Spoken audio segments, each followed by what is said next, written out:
சில நாட்களுக்கு முன்பாக ஒரு சபையிலே ஒரு குழந்தையை பிரதிஷ்டை பண்ண வேண்டியிருந்தது. அப்ப குழந்தையை பிரதிஷ்டை பண்ணும்பொழுது, நான் அவர்களுக்காக ஒரு பகுதியை தியானித்தேன். குழந்தையை பிரதிஷ்டை பண்ணும்போது, நான் அவருக்கு என்ன நான் சொல்ல முடியும் என்று நான் யோசித்த பொழுது, மத்தேயு 7ஆம் அதிகாரம் மத்தேயு 7ஆம் அதிகாரம்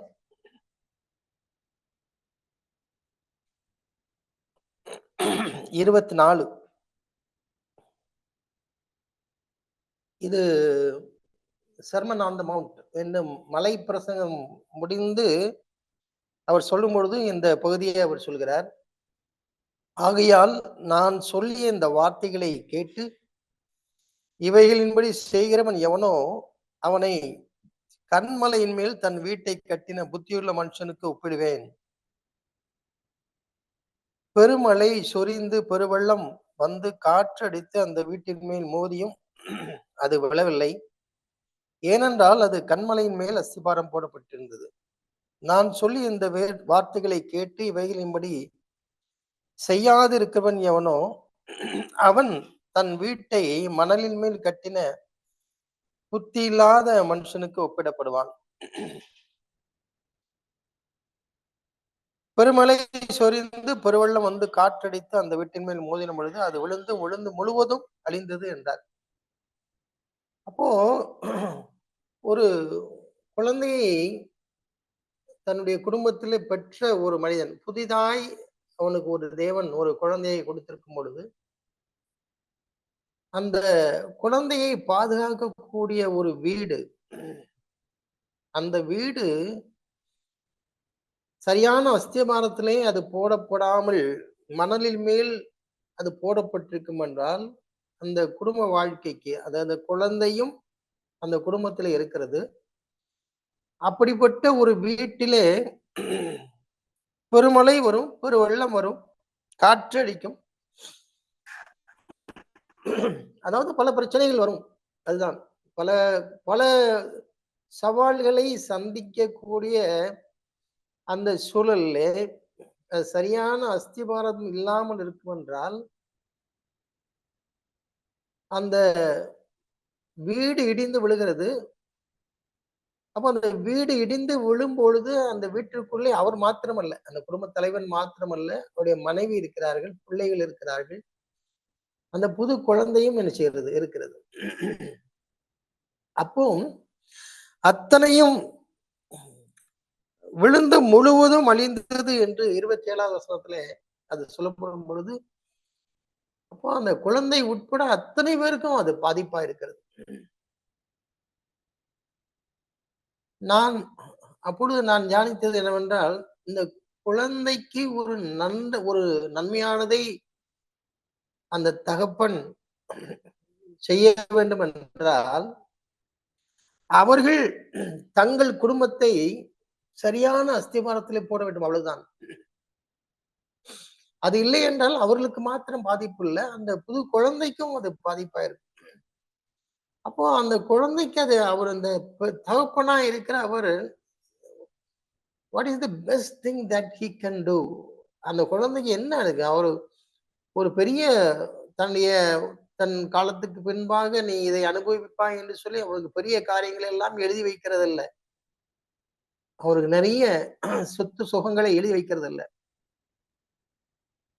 ஏனென்றால் அதை பற்றி எல்லாம் அவர் எழுதவில்லை. எவ்வளவு வெளியேறப்பட்ட காரியங்களை அவர் செய்திருந்தாலும் தன்னுடைய வாழ்க்கையிலே அவர் இந்த வார்த்தைகளை கவனித்து அதன் மேல் சரியான அஸ்திபாரம் போடவில்லை என்றால் அந்த குழந்தையும் சேர்ந்துதான் பாதிக்கப்படும் இந்த உலகத்துல.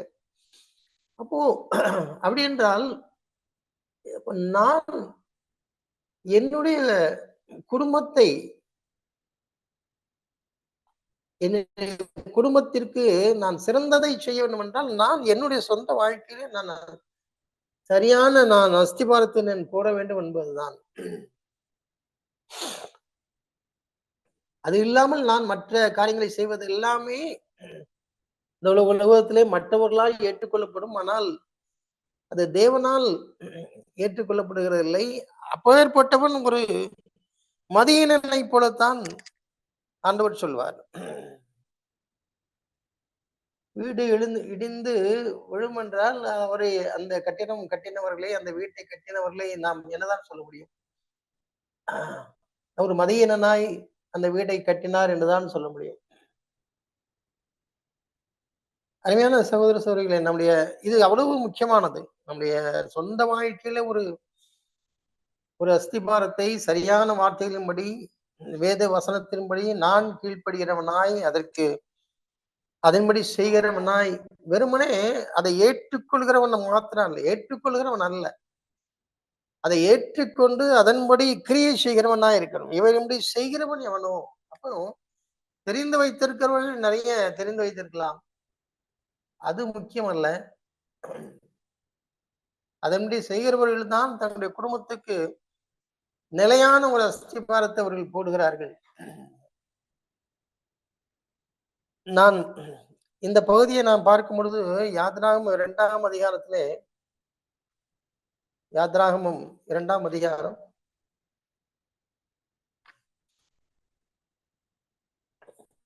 யாத்ராகமம் 2ஆம் அதிகாரத்துல நாம் அடிக்கடி தியானித்த ஒரு பகுதி மோசேயுடைய பெற்றோருடைய வாழ்க்கை. மோசேயுடைய பெற்றோருடைய வாழ்க்கை. யாத்ராகமம் 2ஆம் அதிகாரத்தை நாம் எடுத்துக்கொள்வோம்.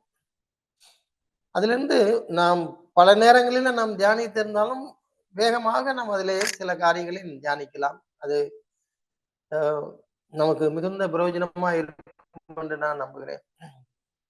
முதல்ல லேவியரின் குடும்பத்தாரில் ஒருவன் லேவியரின் குமாரத்தியில் ஒருத்தியை விவாகம் பண்ணினான். முதல் ஃபவுண்டேஷன், இப்ப அந்த குடும்பத்தை பார்க்கும் பொழுது அவங்களுக்கு சில ஃபவுண்டேஷன், அவங்க எப்படி அந்த அஸ்திபாரத்தை அவர்கள் போட்டார்கள். லேவியரின் குடும்பத்தாரில் ஒருவன் அவன் திருமணம் முடிக்க வேண்டும் என்பதும் பொழுது யாரிடத்தான் இருக்கிறான்? லேவியரின் குமாரத்தியில் தான்.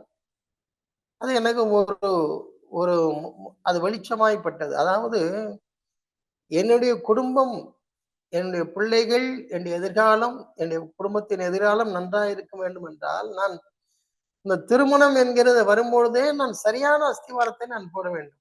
திருமணம் ஆகாத யாராவது இந்த இந்த கொடுகளை இருப்பார்கள் என்றால், அவர்கள் இதை குறித்து அவர்கள் சிந்திக்கலாம். இப்ப நம்ம நிறைய பேருக்கு ஆலோசனை கொடுக்க வேண்டியது அவசியமா இருக்கிறது.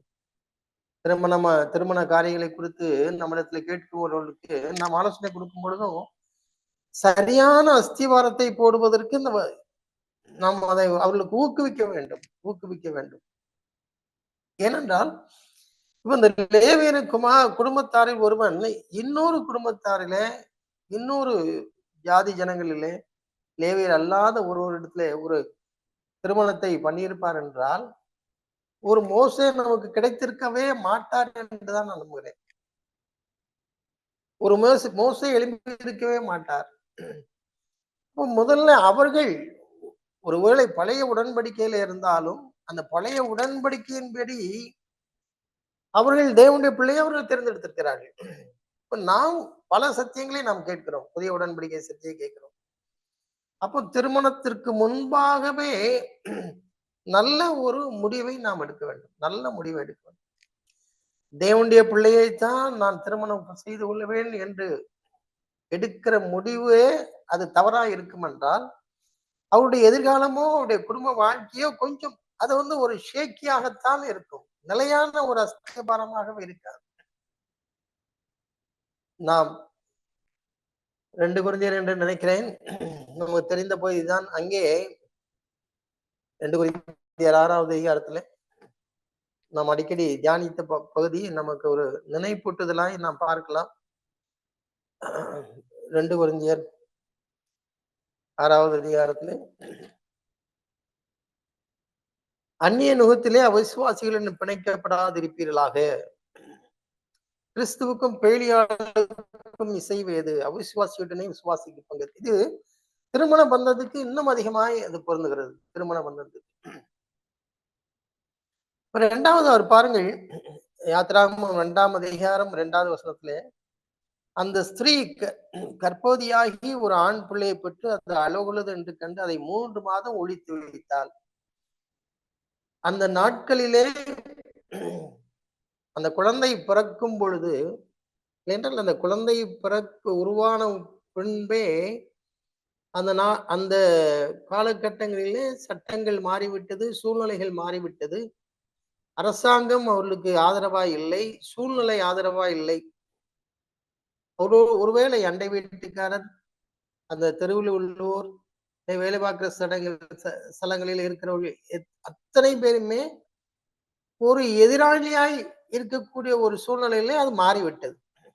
அப்ப இந்த தாய் தன்னுடைய குழந்தையை அவள் பெற்றெடுக்கும் வரைக்கும் அவளுக்கு மனதிலே ஒரு ஓட்டம் ஓடிக்கொண்டே இருக்க வேண்டும். இது ஆண் குழந்தையா, பெண் குழந்தையா, ஆண் குழந்தையா, பெண் குழந்தையா? ஏனென்றால் ஆண் குழந்தை என்றால் அது தன்னிடம் இருக்காது, பெண் குழந்தை என்றால் அது தன்னிடம் இருக்கும். ஏனென்றால் அதுக்கு முன்பாகவே அந்த சட்டங்கள் வந்து விட்டது. பார்வோன் பிறக்கும் ஆண் பிள்ளை எல்லாம் நதியிலே போட வேண்டும் என்று ஜனங்கள் எல்லாருக்கும் கட்டளையிட்டான் என்றால், ஜனங்கள் எல்லோரும் விழிப்பா இருக்கிறார்கள். ஒரு குழந்தை ஒரு வீட்டிலே சத்தம் கேட்கிறது என்றால், அக்கம் பக்கத்துல வீட்டில சத்தம் கேட்ட உடனே அவர்கள் செய்கிறார். அவர்கள் அலர்ட் ஆகிவிடுவார்கள். இல்லை என்றால் இவர்களுக்கு ஒரு வேளை அவருடைய நெய்பர்ஸ் அவர்கள் இவரை பற்றி தவறான ஒரு அபிப்பிராயத்தையும் வைத்திருப்பார்கள் என்றால், உடனே காழ்ப்புணர்ச்சியோடு பார்ப்பதற்கும், காழ்ப்புணர்ச்சியோடு இதை செய்வதற்கும் துணிந்து விடுகிறார்கள். என சட்டம் அவர்களுக்கு உதவுகிறது, சட்டம் உதவுகிறது. ஆனால் இந்த எதிராய் இருக்கிற அத்தனை சூழ்நிலைகள் மத்தியிலும் இந்த அருமையான சகோதரி மோசவேண்டிய தாய் அவள் அதை 3 மாதம் ஒழித்து வைக்கிறாள். அப்ப அந்த 3 மாதம் ஒழித்து வைக்கிற நாட்களிலே அவள் எவ்வளவாய் பிரயாசப்பட்டிருப்பாள். ஒரு குடும்பத்தை உருவாக்குவதற்காக ஒரு தனியொரு தாயாய் அவள் எடுக்கிற முடிவுகள். அவளுடைய தகப்பன் நல்ல தகப்பன். ஆனால் இந்த குழந்தையை பாதுகாப்பதற்காக தாய் எடுக்க வேண்டிய முயற்சிகள் ஏராளமாக இருந்திருக்கும். அவள் அந்த அந்த முடிவை நான் பார்க்கும் பொழுது அது ஒரு பெரிய சவால். ஏனென்றால் நாம் இருக்கின்ற நாட்களிலே அப்படி ஒரு சட்டங்களோ அப்படி ஒரு எதிர்ப்புகளோ இருக்கும் என்றால், இப்படி ஒரு துணிவான ஒரு முடிவை தேவனை சார்ந்து எடுத்திருப்போம் என்றால் அது கேள்விக்குறியாகத்தான். நான் என்ன செய்வது, சூழ்நிலை எப்படி? அப்படித்தான் நாம் பல நேரங்களில் நம்ம சொல்கிறோம். சூழ்நிலை எப்படி, அவருடைய நட்பு அப்படி, அவருடைய உங்களால் அது புரிந்து கொள்ள முடியாது, எனக்குத்தான் அந்த கஷ்டம் தெரியும் என்றெல்லாம் பல எக்ஸ்கியூஸ் இல்லை என்றால் அதுக்குரிய காரணங்களை நாம் சொல்லுவோம். இந்த தாய்க்கு அவ்வளவு காரணங்களும் இருக்கிறது. ஆனால் அவளை நான் இதை பார்க்கும்போது புதிய உடன்படிக்கையிலிருந்து நான் அதை பார்க்கும் பொழுது அவளை நான் மெச்சிக்கொள்ள வேண்டியிருக்கிறது. நாம் அதை மெச்சிக்கொள்ள வேண்டும். அவள் 3 மாதம் அதை ஒழித்து வைக்கிறாள். பல கஷ்டங்களின் மத்தியிலே இப்போ 3 மாதங்களுக்கு மேல் அவளை அந்த குழந்தையை ஒழித்து வைக்க முடியாது என்கிற சூழ்நிலை வரும்போது, அது ஒரு நாணற்பட்டி எடுத்து அதற்கு பிசினும் கீழும் பூசி அதை பிள்ளையை வளர்த்தி நதியோரமாய் நாணலுக்குள்ளே வைத்தார். இப்ப பாருங்க, 2வது அவர் எடுக்கிற முயற்சி. இப்ப 3 மாதங்களுக்கு அப்புறம் தன்னால் அதை பாதுகாக்க முடியாது. அப்பொழுது இந்த உலகத்திற்குள்ளே அவனை நான் அனுப்பித்தான் ஆக வேண்டும். அது எப்படி என்ன நடக்க போகுது என்று தெரியாது. அவள் அதற்கு ஒரு முயற்சி எடுக்கிறார். ஒரு நாணற்பட்டியில வைத்து அதை நாம் தண்ணீரை விட்டு விடுவோம், அதை பிழைத்தால் பிழைக்கட்டும், பிழைக்காவிட்டால் அது ஆண்டவருடைய காரியம் என்று அவள் நினைத்து அதை செய்கிறாள். அப்போ 3 மாதங்களாக அவள் எதை செய்திருக்க வேண்டும்? அந்த நாணற்பட்டியை எடுத்து ஒவ்வொரு முறை அதற்கு பாதுகாப்பாய் அதை அந்த பிசுனும் கீழும்னா அதுக்கு ஒரு வஜ்ரம் மாதிரி அது லீக் ஆகக்கூடாது என்பதற்காக அதை பெயிண்ட் அடிக்கும் பொழுதெல்லாம் அதை ஒவ்வொரு முறையும் அதை செய்து தண்ணிக்குள்ள வைத்து அது ஏதாவது லீக் ஆகுதான் என்று பார்த்துக்க வேண்டும். தண்ணிக்குள்ள அவ்வளவாய் அது அந்த கர்சனை ஏன்னா லீக் ஆகிவிட்டது, அதுல ஒழுக்கு இருக்கிறது, அதுல ஓட்டை விழுந்து விட்டது என்றால் தன்னுடைய மகனுடைய எதிர்காலம் அது முடிந்து விட்டது. அவன் தண்ணீரிலே மூழ்கி விடுவான் என்பது யாருக்கு நன்றாய் தெரியும்? அவனுடைய தாய்க்கு நன்றாக தெரியும். அப்போ ஒவ்வொரு முறையும் அதற்காக எவ்வளவு பிரயாசப்பட்டிருப்பாள். பிசுனும் கீழும் அதை தடவும் பொழுதெல்லாம் ஒரு புதிய உடன்படிக்கை தாயா இருந்திருப்பான் என்றால் ஜெபித்து ஜெபித்து ஆண்டவரே அதுல ஒரு பொழுதும் நினைச்சக்கூடாது, வரக்கூடாது என்று ஜெபித்து ஜெபித்து அதை செய்திருப்பாள். அப்போ 3 மாதம் கழித்து அதை கொண்டு போய் செய்கிறார். அது அதற்கு மேல விட முடியாது. இன்றைய நாட்கள்ல ஒருவேளை நான் இவ்வாறு பார்க்கிறேன். நம்முடைய குடும்பத்திலே 3 வருடங்கள் ஒரு குழந்தையை நாம் பாதுகாத்து வைத்திருக்கிறோம். வெளி உலகம் தெரியாதபடி, சபை, வீடு இவைகளுக்கு மாத்திரம் ஒருவேளை நம்ம ஒருவேளை இந்திய முறைப்படி ஒரு 4 வயதுல 3 வயது முடிந்த உடனே எங்க விட்டுறார்கள், ஸ்கூல்ல கொண்டு போய் விடுகிறார்கள், கிண்டர் காட்டன்.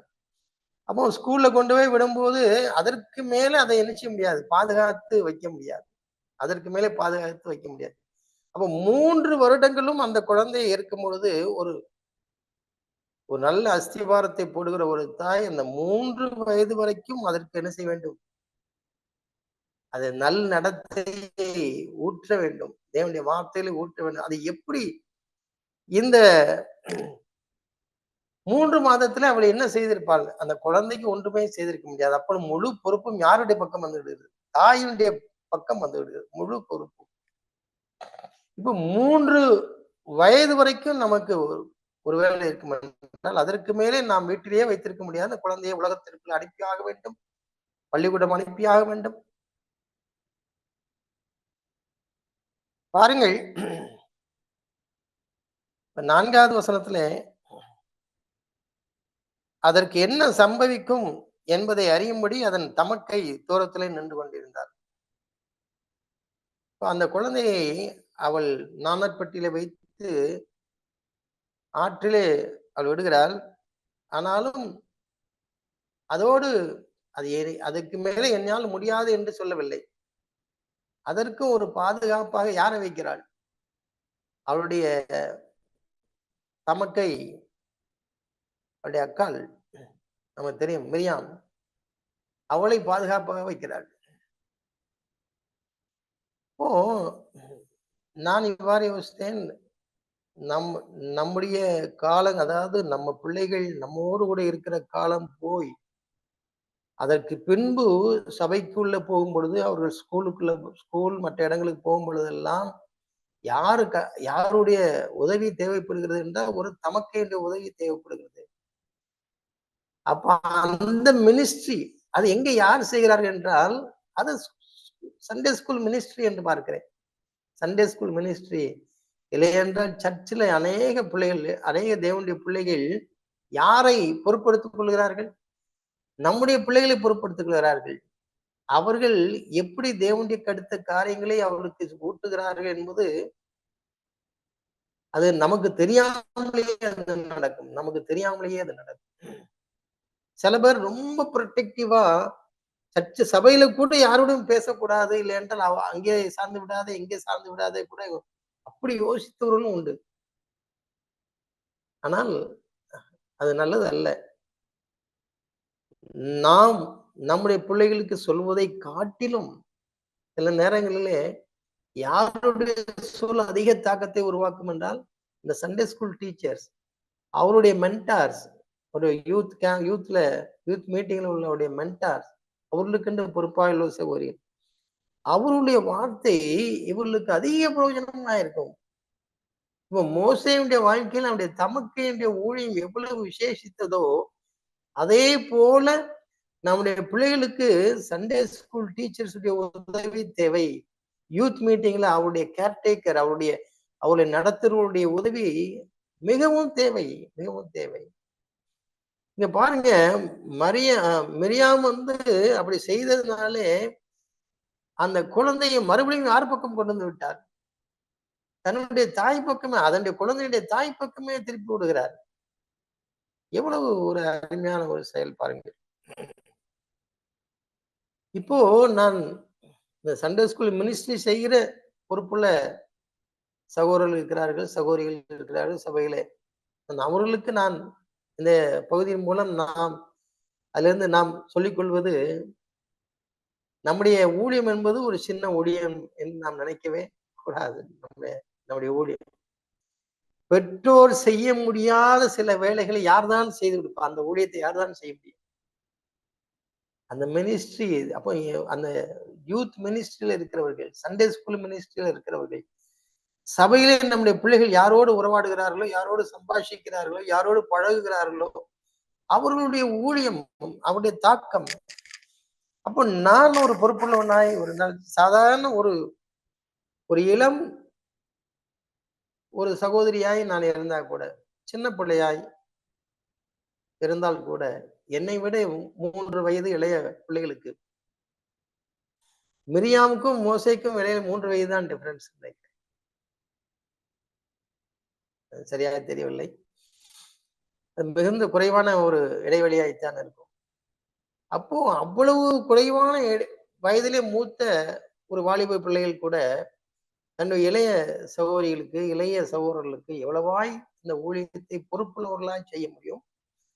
அது எவ்வளவு வெளியேறப்பட்டது என்பதுதான் இந்த நாளிலே பார்க்கிறேன். இப்ப பாருங்க, மறுபடியும் அந்த குழந்தை அவர்களுக்கு கிடைக்கிறது. அப்போ 2வது அந்த சான்ஸ் அந்த தாய் கிடைக்கிறது. மோசே மறுபடியும் யாருகிட்ட வருகிறார்?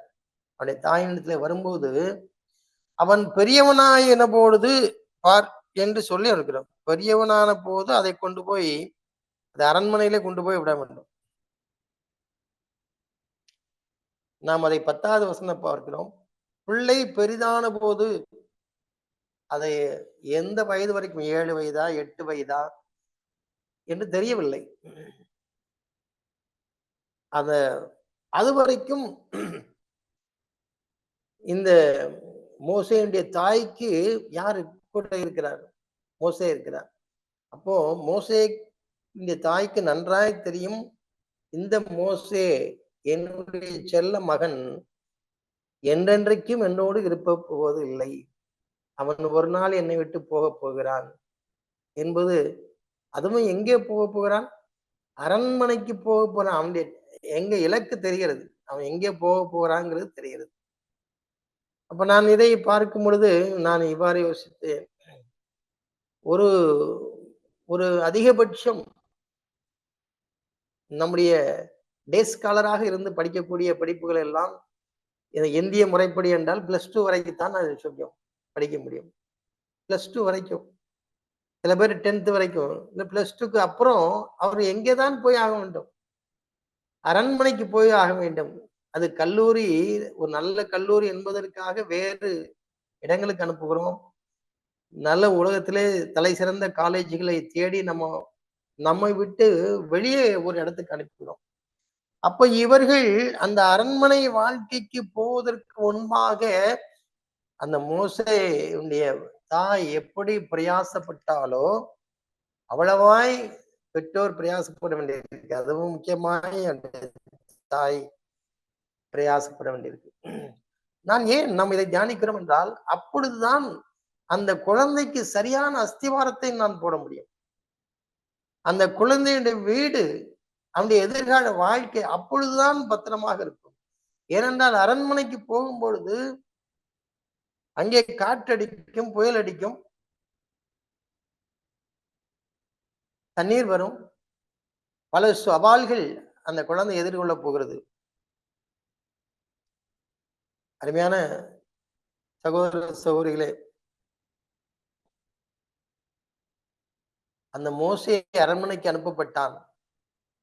ஆனால் அதற்குள்ளாக அந்த மோசேயுடைய தாயினுடைய தாக்கம் அவனை சூழ்ந்து கொண்டது என்றுதான் சொல்லணும். நிரம்பி விட்டது என்றுதான் சொல்ல முடியும் வாழ்க்கையில் அவருடைய தாக்கம். அதை நாம் எங்க பார்க்கிறோம்? எபிரேயர் 11ஆம் அதிகாரத்துல தான் அந்த தாயினுடைய அந்த தாக்கம் என்ன இருந்தது என்பதை நாம் எபிரேயர் 11ஆம் அதிகாரத்துல தான் பார்க்கிறோம். எபிரேயர் 11ஆம் அதிகாரத்திலே மோசேயுடைய வாழ்க்கையை பற்றி பேசும்பொழுது 24வது வசனத்திலே, மோசே தான் பெரியவனான போது பார்வோனுடைய குமாரத்தின் மகன் எண்ணப்படுவதை வெறுத்து அனித்தியமான பாவ சந்தோஷங்களை அனுபவிப்பதை பார்க்கிலும் தேவனுடைய ஜனங்களோடு துன்பத்தை அனுபவிப்பதையே தெரிந்து கொண்டு இனி வரும் பலன் மேல் நோக்கமாயிருந்து எகிப்திலுள்ள பொக்கிஷங்களிலும் கிறிஸ்துவ நிமித்தம் வரும் நிந்தையை அதிக பாக்கியம் என்று எண்ணினான் என்று பார்க்கிறோம். இப்ப இவ்வளவு இந்த 2 வசனங்களுக்குள்ள இருக்கிற அதனுடைய அவன் எடுத்த முடிவுகள், தீர்மானங்கள்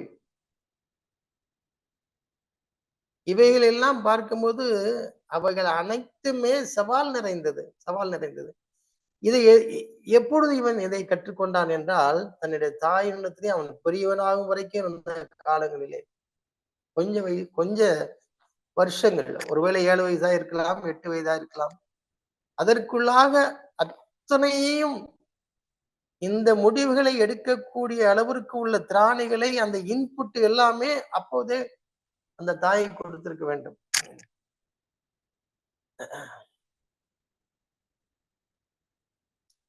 இது மாத்திரமல்ல, இந்த இந்த குடும்பத்தை தியானிக்கும் பொழுதெல்லாம் நாம் உற்சாகம் அடைய வேண்டும். இப்ப இன்னொரு பகுதியுமே இதே போல நியாயாதிபதிகள் 13ஆம் அதிகாரத்துல நாம் பார்க்கிறோம். அந்த சிம்சோனுடைய பெற்றோர் நீங்க அதை சீக்கிரமாக நம்ம அதை பார்க்கலாம். நியாயாதிபதி புத்தகம் 13ஆம் அதிகாரம். இப்ப 13ஆம் அதிகாரத்துல அந்த சிம்சோன் ஒரு ரட்சகன் வருவதற்கு முன்பாக அவருடைய பெற்றோருடைய நடவடிக்கை எல்லாம் பாத்தீங்கன்னா ரொம்ப அவ்வளவாய் கேட்கிறார்கள். நாங்க இதை எப்படி வளர்க்க வேண்டும், என்ன செய்ய வேண்டும்? அந்த தாய் மாத்திரமல்ல, அந்த தகப்பனுடைய ஈடுபாடும் அத ரொம்ப அதிசயமாய் இருக்கும். அதை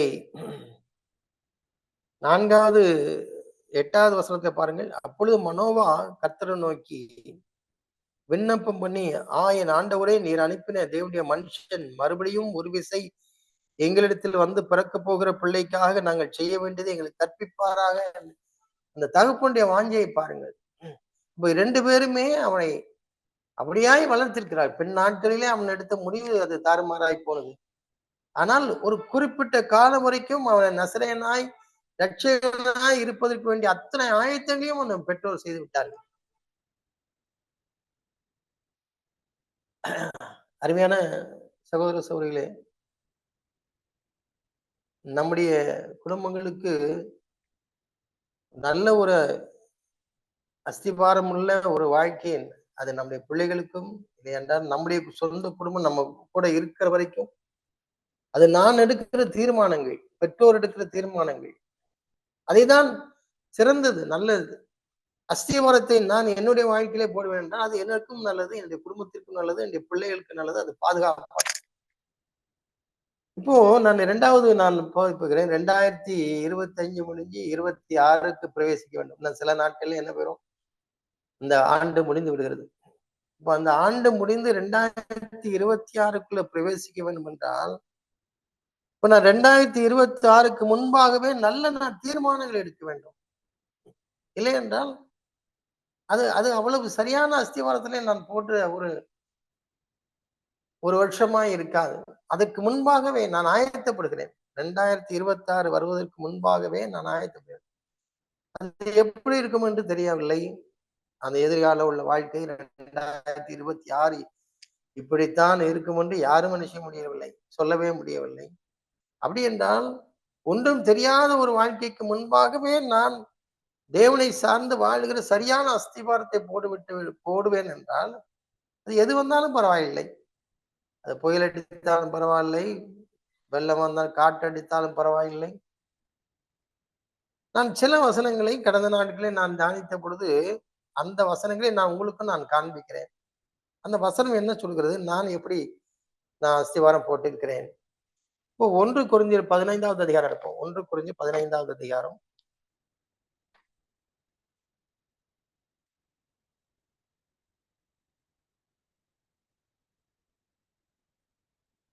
பதினைந்தாவது அதிகாரத்துல 58வது வசனம். ஆகையால் எனக்கு பிரியமான சகோதரரே, கர்த்தருக்குள் நீங்கள் படுகிற பிரயாசம் விருதாவாய் இராதென்று அறிந்து நீங்கள் உறுதிப்பட்டவர்களாயும் அசையாதவர்களாயும் கர்த்தருடைய கிரியைகளை எப்பொழுதும் பெருகுகிறவர்களாயும் இருப்பீர்களாக. ஒரு வசனம். அன்ஷேக்கபிள், பி ஸ்டெட்ஃபாஸ்ட், இம்மூவபிள் என்று அழுத்தம் திருத்தமாக சொல்லப்பட்டிருக்கிறது. அழுத்தம் திருத்தமாக நான் நான் இப்பொழுதே என்னுடைய முடிவு இப்போ 2026 அசைக்கப்படாத உறுதி உள்ளதாக அது இருக்க வேண்டும் என்றால் அது நல்ல அஸ்திவாரம் போடப்பட்டிருக்க வேண்டுமே இப்பவுமே எப்பொழுதே அது எந்த ஒரு கான்டெக்ட்ல எந்த பின்னணியில அதை குறித்து அவர் சொல்கிறார். அதுக்கு முன்ன எல்லாம் பார்த்தீங்கன்னா 53வது வசனத்திலே அழிவுள்ளதாகி இது அழியாமையும் சாவுக்கேதுவாகிய இது சாவாமையும். அப்போ அழிந்து போகிறவைகள், சாவுக்கேதுவானவைகள், நிலையற்ற காரியங்கள், இவை எல்லாம் பின்னாடி சொல்லிக்கொண்டே வரும் பொழுதே அவர் எதை பற்றி பேசுகிறார் என்றால் மரணத்தை பற்றி சொல்கிறார். மரணமே உன் கேவரு இங்கே, பாதாளமே உன் ஜெயம் எங்கே என்று சொல்லி அதுக்கு சவால் விட்டதை சொல்கிறார். அந்த மரணத்தை ஜெயித்த ஒரு அனுபவத்தை சொல்லும் பொழுதுதான் 57வது வசனத்துல சொல்கிறார், நம்முடைய கர்த்தராகிய இயேசு கிறிஸ்துவினாலே நமக்கு ஜெயம் கொடுக்கிற தேவனுக்கு ஸ்தோத்திரம் என்று சொல்கிறார். அப்படி என்றால் அந்த எதிர்காலத்தை பற்றி உள்ள ஒரு திட நம்பிக்கை எந்த பின்னணியிலே என்றால் அது அழிந்து போகக்கூடியது, சாவுக்கேதுவானது, பல ஒரு நெகட்டிவ் காரியங்கள், எதிர்மறையான காரியங்கள் இருக்கிறது. இவைகளின் மத்தியிலே அந்த வசனம் சொல்கிறார், நம்முடைய கர்த்தராகிய இயேசு கிறிஸ்துவினாலே நமக்கு ஜெயம் கொடுக்கிற தேவனுக்கு ஸ்தோத்திரம். அது ஒரு வலுவான அஸ்திவாரம் என்று நான் பார்க்கிறேன். எனக்கு ஜெயம் கொடுக்கிற தேவனுக்கு ஸ்தோத்திரம் என்று ஒரு வலுவான ஒரு அஸ்திவாரம். அப்படி போடும் பொழுதுதான் கர்த்தருக்குள் பாருங்க, அதுக்கு ஒரு பின்னணி சொல்கிறார். என்ன காரணம் என்றால், நீங்கள் படும் பிரயாசம் விருதாமாயிராது என்று அறிந்து நான் கிறிஸ்துவுக்களாக படுக்கிற பிரயாசங்கள் எதுவும் ஒன்றுமே என்ன செய்யாது, வீண் போகாது. என்னுடைய குடும்பத்துக்காக நான் எடுக்கிற பிரயாசங்கள், என்னுடைய வாழ்க்கையாக எடுக்கிற பிரயாசங்கள் எல்லாமே ஒன்றிலும் வீண் போகாது, ஒன்றும் வீண் போகாது.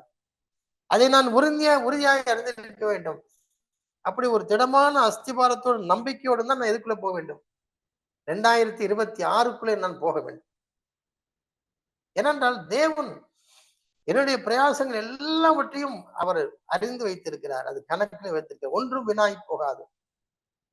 சில நேரம் நமக்கு ஒரு அப்செட் ஆகுது, அதாவது நமக்கு ஒரு விரக்தியான ஒரு எண்ணங்களோ இல்லை என்றால் ஒரு சூழ்நிலை பயமும் வரும் பொழுது நாம் எதை முடிக்கிறோம்னா என்ன செய்து என்ன என்கிற ஒரு விரக்தியான ஒரு பேச்சு.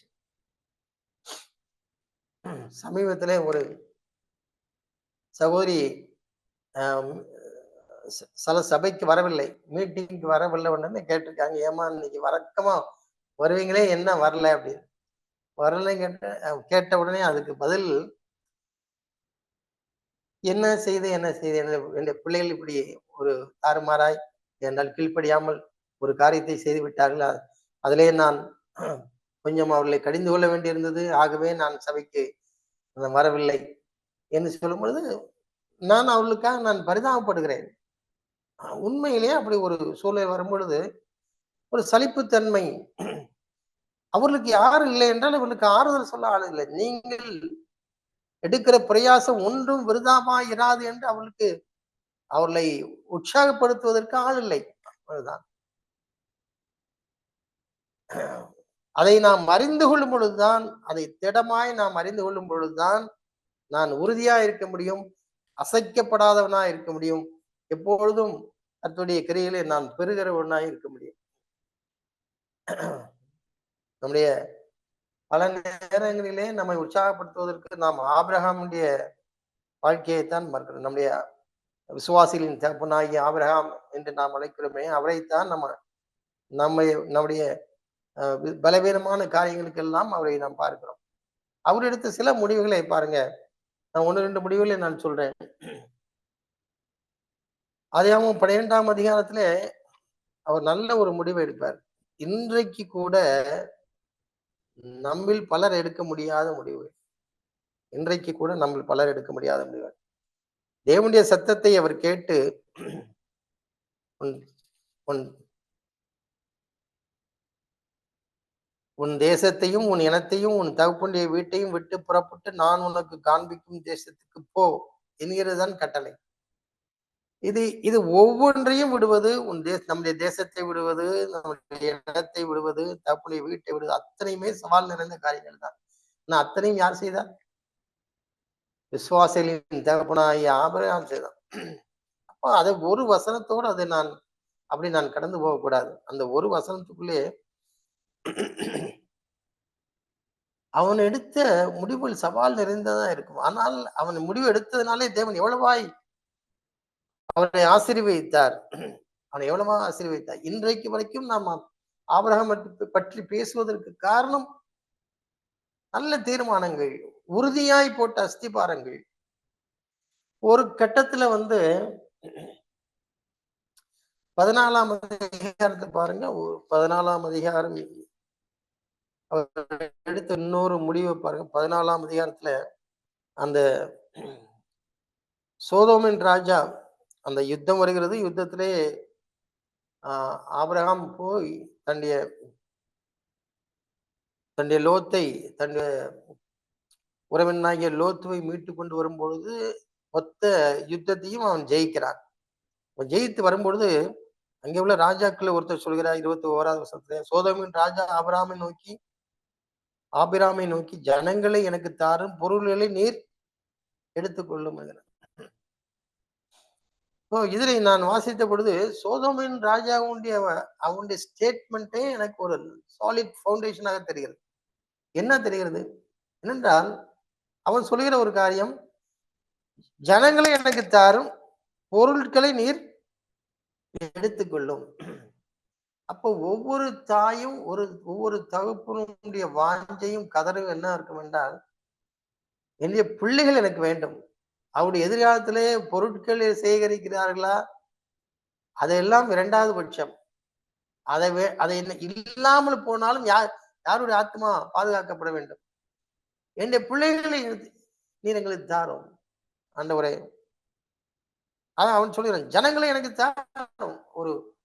அப்போ ஒரு ஊழியக்காரனுடைய ஒரு பொறுப்புல இருக்கிற, சபை நடத்துகிற ஒரு பொறுப்புல இருக்கிறவனாலும் சரி, சண்டே ஸ்கூல் நடத்துகிறவராலும் சரி, வாலிபர்கள் கூட்டத்தை நடத்துகிறவனாலும் சரி, அந்த ஒரு சாய்ஸ் வரும். என்ன சாய்ஸ் என்றால், என்னுடைய பெயர் கெட்டு போகும், ஆனால் அந்த பிள்ளைகள் ரட்சிக்கப்படுவார்கள். அப்ப எதை தியாகம் செய்யறேன்னா, சில நேரங்களில் நம்முடைய ஈகோவை வைத்துக்கொண்டு நாம் எதை கூட தியாகம் பண்ணுறவர்களா இருப்போம். நம்முடைய மினிஸ்ட்ரியை கூட தியாகம் பண்ணுறவர்களா இருப்போம். மினிஸ்ட்ரி கூட அதெல்லாம் நமக்கு முடியாது. நாம் எல்லோருமே இந்த சோதோமின் ராஜாவிடத்தில் கட்ட வேண்டும். எதை வேணாலும் எடுத்துக்கொள்ளுங்க, என்னுடைய பிள்ளைகளை எடுத்தார்கள், ஜனங்களை எனக்கு தாரும். அதை காட்டிலும் ஆபிரகாம் இன்னொரு படிக்கிறான், உன்கிட்ட ஒண்ணும் நினைச்ச மாட்டேன், எடுக்க மாட்டேன். அது ஒரு நல்ல சமயத்துல எடுத்த தீர்மானங்கள். அதுதான் வலுவான அஸ்திபாரமாய் நான் பார்க்கிறேன். 22வது அதிகாரத்திலே மோசே, அது ஆபிரகாம் ஈசாக்கை பலியிடக்கூடிய ஒரு முக்கியமான ஒரு கட்டம். 22வது அதிகாரத்துல நமக்கு தெரிந்த ஒரு பகுதி தான். அப்படி இப்படியாக நம்ம ஞாபகத்துல நம்ம அதை கொண்டு வருகிறோம். 12வது வசனத்திலே அவன் அதுக்கு முன்பாக அவன் 10வது வசனத்திலே தன் குமாரனை வெட்டும்படிக்கு தன் கையை நீட்டி கத்தியை எடுத்தான். அப்பொழுது கர்த்தருடைய தூதனானவர் வானத்திலிருந்து ஆபிரகாமே ஆபிரகாமே என்று கூப்பிட்டார். அவன் இதோ நின்றான். அப்ப பிள்ளையாண்டன் மேல் உன் கையை போடாதே என்று சொல்லிவிட்டு கடைசியில் அவர் சொல்கிறார், நீ தேவனுக்கு பயப்படுகிறவன் என்று இப்பொழுது அறிந்திருக்கிறேன். நல்ல ஒரு அஸ்திபாரத்தை போட்ட உடனே இப்ப தேவனுக்கு பயப்படுகிறவன் என்று நான் இப்பொழுது அறிந்திருக்கிறேன் என்று சொல்கிறார். இன்னொரு வசனத்தையும் நான் உங்களுக்கு காட்டுகிறேன்.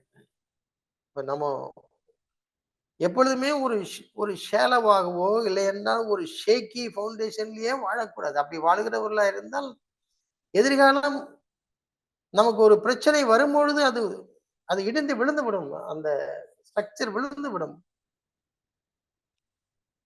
இப்போ 1 பேதுரு 3ஆம் அதிகாரத்திலே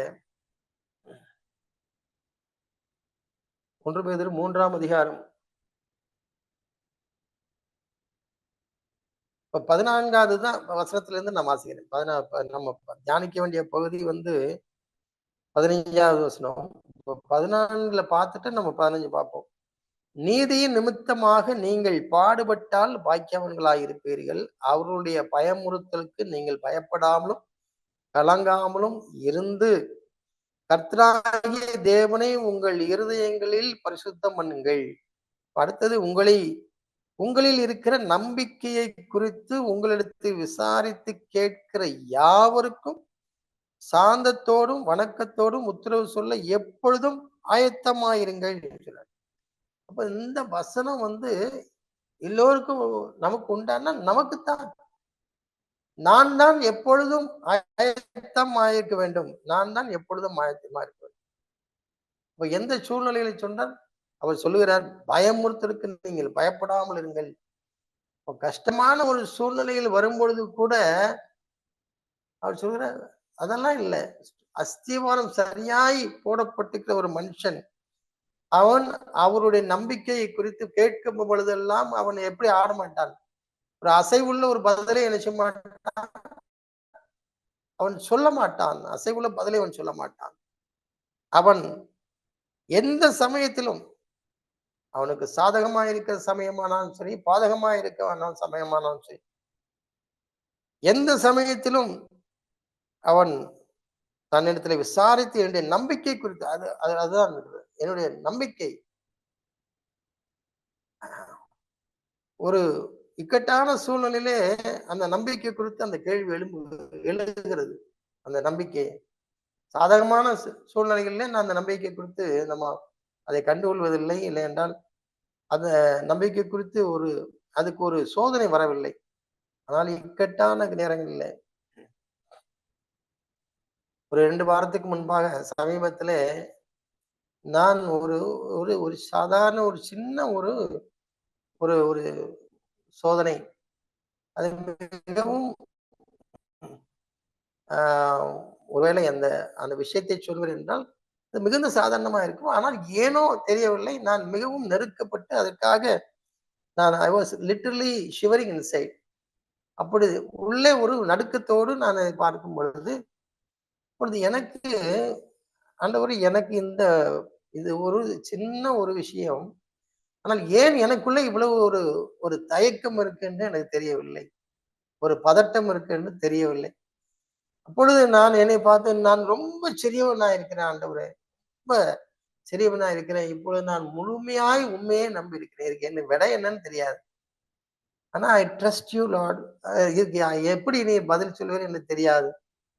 ஆனால் நான் நான் உம்மை நம்புகிறேன். ஏன் எனக்குள்ள இவ்வளவு ஒரு ஒரு பதட்டம் இருக்குன்னு தெரியவில்லை என்று சொல்லி ஆண்டவரிடத்துல போய் நான் முறையிட்டேன். அதிலிருந்து நான் ஒன்று கற்றுக்கொண்டேன். அதுக்கப்புறம் அடுத்த நாளிலே அதுக்கு தீர்வு வந்து விட்டது. ஆண்டவர் அது அற்புதமாய் அதை சால்வ் பண்ணி விட்டார். அவருடைய பார்வைக்கு இவையெல்லாம் ஒரு சின்ன விஷயம். ஆனா நான் அங்கே கற்றுக்கொண்ட ஒரு பாடம், கற்றுக்கொண்ட புறம் என்றால், எப்பொழுதெல்லாம் நம்ம பலவீனமாய் நம்ம பார்க்கிறோமோ, ரொம்ப சிறியவனாய் பார்க்கிறோமோ, அப்பொழுதெல்லாம் நான் யாரை அதிகமாய் நான் சார்ந்து கொள்கிறேன்? தேவனை அதிகமாய் சார்ந்து கொள்கிறேன். தேவனை அதிகமாய் சார்ந்து இல்லைன்னா என்னுடைய சொந்த பலத்திலே நான் ஒரு அஸ்திவாரத்தை போட வேண்டும் நினைப்பேன். இப்படி அப்படியே அல்ல. என்னுடைய நான் என்னுடைய முடிவுகள் நான் எடுக்கிற அஸ்திவாரம் அல்ல. தேவனையே சார்ந்து சார்ந்து எடுக்கிறேன். நான் பலவீனம் ஆண்டவரே பலவீனம். ஆனாலும் நான் உண்மை சார்ந்திருக்கிறேன். உண்மையை நான் சார்ந்து இந்த முடிவெடுக்கிறேன். இந்த சமீபத்தில் நடந்த காரியங்கள்.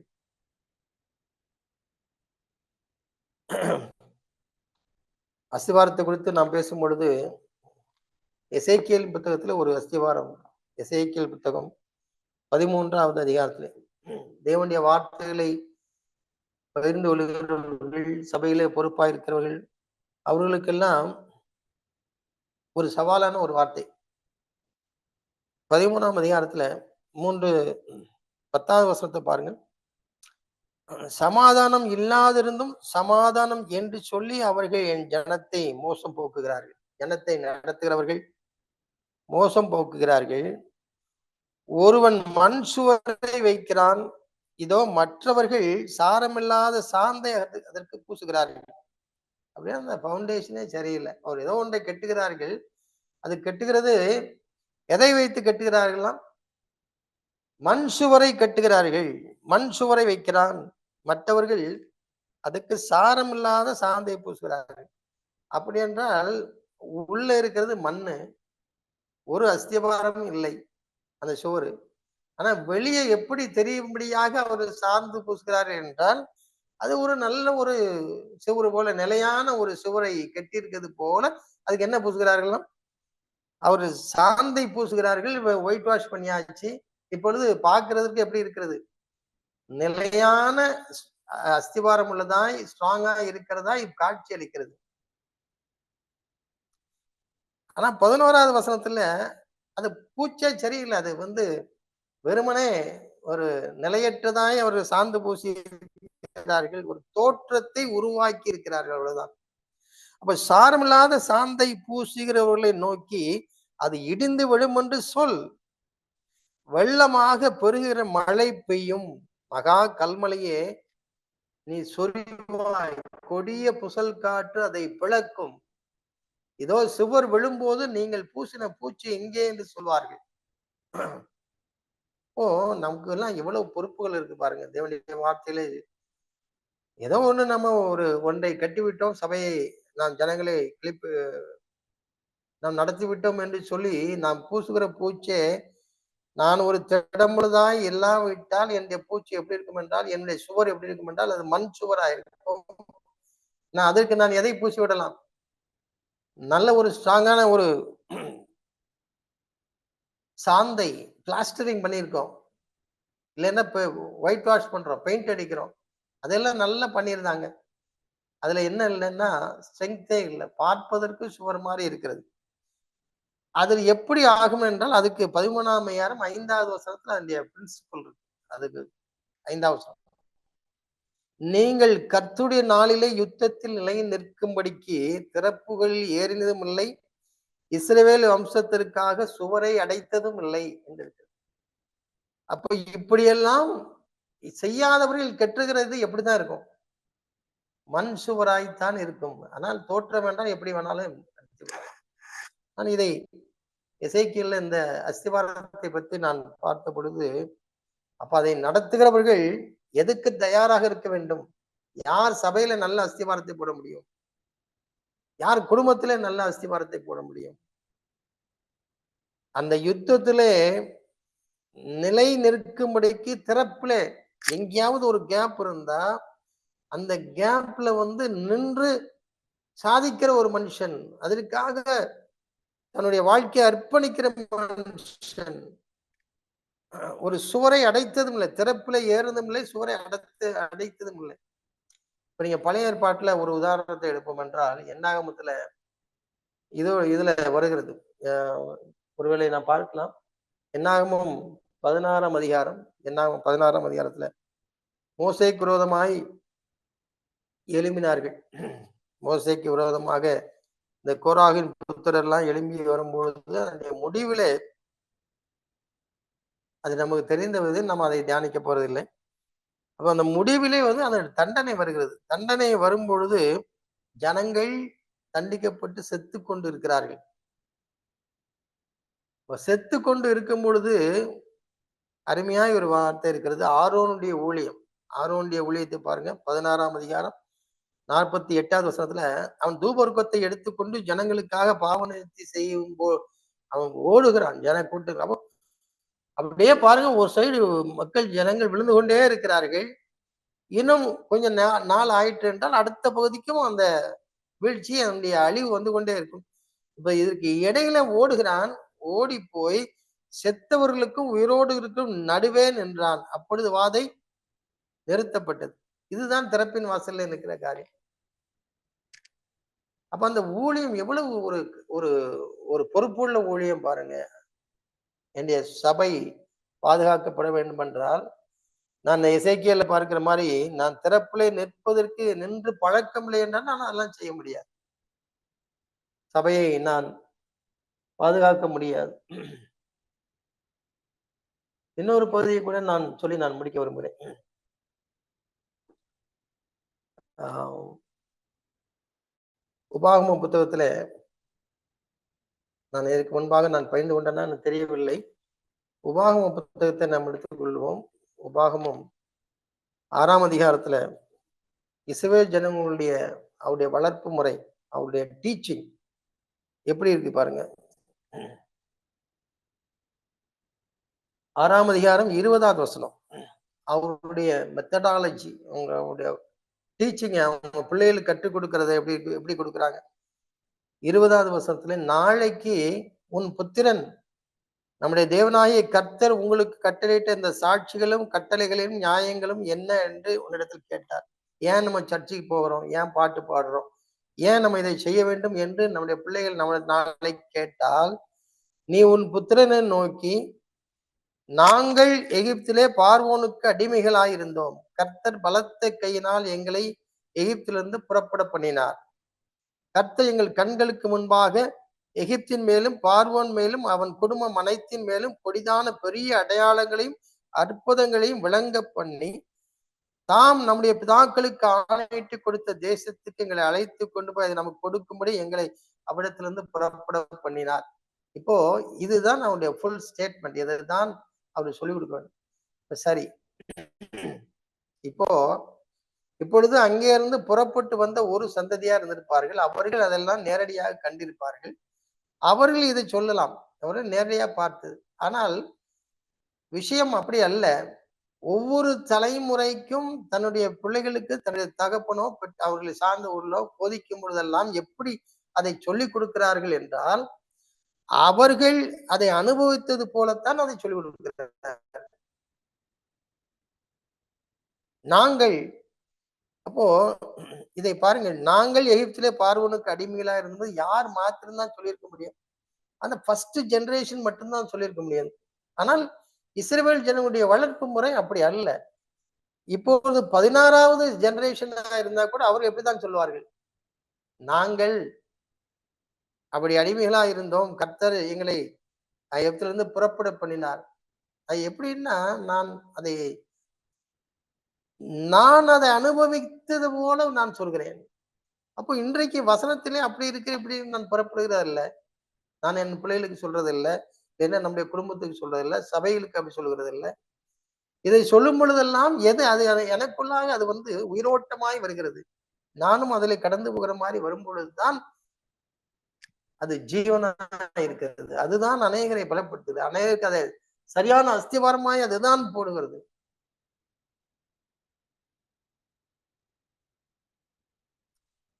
அருமையான சகோதர சகோதரிகளே, இந்த நாளிலே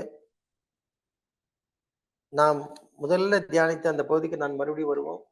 மத்திய 7ஆம் அதிகாரம் 24வது வசனத்திலே, நான் சொல்லிய இந்த வார்த்தைகளை கேட்டு இவைகளை செய்கிறவன் எவனோ அவனை கண்மலை மேல் தன் வீட்டை கட்டின புத்தியுள்ள மனுஷனுக்கு ஒப்பிடுவேன். பெருமழை சொரிந்து பெருவெள்ளம் வந்து காற்றடித்து அந்த வீட்டின் மேல் மோதியும் அது விழவில்லை. ஏனென்றால் அது கண்மலையின் மேல் அஸ்திவாரம் போடப்பட்டிருந்தது. அருமையான சகோதர சகோதரிகளே, 2026 எப்படி இருக்கும் என்று தெரியாத, நிலையற்றதா இருக்கலாம். அதிலே காற்றடிக்கலாம், மழை பெய்யலாம், வெள்ளம் வரலாம், எது வேணாலும் இருக்கலாம்.